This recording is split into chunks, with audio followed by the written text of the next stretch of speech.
We like to think that adulthood is a natural progression. You age, you learn, you mature, and eventually you grow up. But the truth? Most people don't. They get taller, they get jobs, they get bills, but deep inside, they remain the same anxious, approval-seeking, easily wounded children they always were. And no, it's not because they're lazy or irresponsible or secretly plotting to make your group project harder. It's because growing older and growing up are two entirely different things. And while the first happens automatically, the second takes a kind of work that most of us have never been taught to do. Today, we're going to explore why emotional adulthood is so rare, how to recognize when you haven't reached it, and what to do if you'd actually like to get there. Why looking grown up isn't the same as being grown up. Here's the tricky thing. Modern society has done an incredible job at manufacturing the look of adulthood. A degree on your wall, a job title in your email signature, maybe even a mortgage, a dog, and a fridge that actually contains vegetables. On paper, you've made it. You are undeniably an adult. But here's the catch. None of those things guarantee emotional maturity. You can still be terrified of confrontation, still obsessed with what people think of you, still waiting for some invisible authority figure to tell you what you're allowed to do with your life. And yet, because everyone around you is playing the same game, you might never notice that something important is missing. Emotional adulthood is quieter, harder to measure, and unlike your Netflix subscription, it doesn't renew automatically. When the past doesn't stay in the past. If you've ever felt irrationally small in the face of a problem, or had an argument where your reaction was way bigger than the situation, that's probably your inner child taking the wheel. And no, this isn't some fluffy self-help cliche. It's psychology. You see, most of our emotional habits, how we respond to stress, how we ask for help, how we deal with criticism, get wired into us long before we have any real say in the matter. If your home was a place where conflict was dangerous, you might grow up avoiding confrontation at all costs. If love was inconsistent, you might find yourself constantly scanning for signs that people are losing interest in you. And because we rarely stop to examine these patterns, we end up replaying them over and over, long after the original circumstances are gone. We keep acting like the child who had to survive, instead of the adult who can finally choose. Why most adults are playing life without the rulebook. Now, here's the wild part. Nobody teaches us the skills that actually make adulthood work. In school, you learn how to calculate the area of a triangle, but not how to set a boundary with someone you love. You memorize the causes of the French Revolution, but not how to calm yourself down when you're spiraling at 2 a.m. You might leave with a diploma, a resume, and a LinkedIn profile, but no idea how to ask for what you need without feeling like you're being selfish.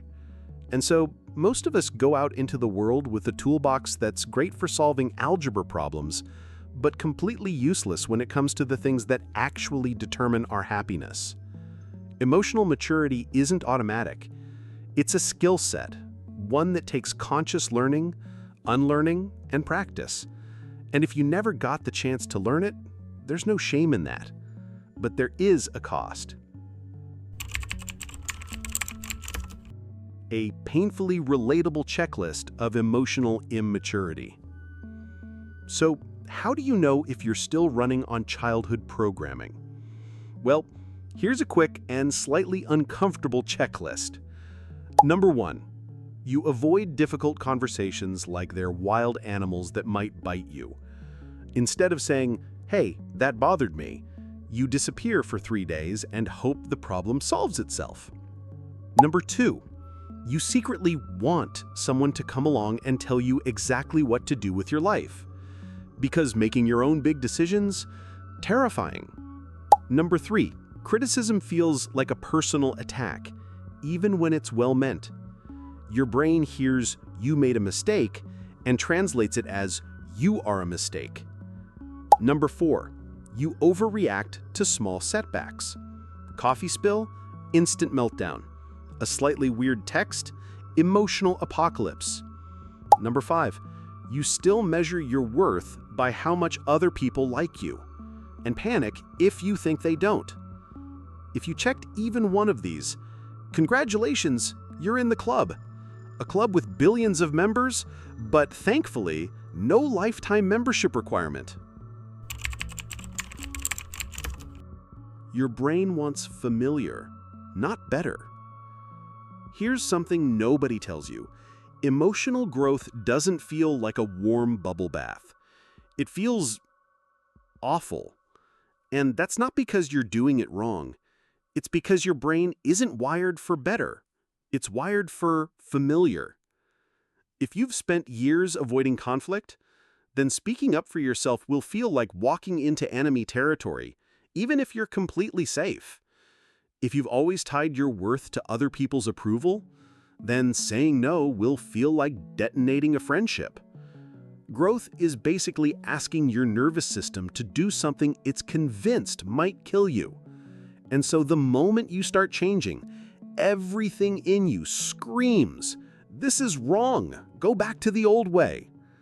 That's why we call it a comfort zone. Not because it's good for you, but because it's predictable. Which means, if you're uncomfortable, you might actually be on the right track. Small, uncomfortable steps that change everything.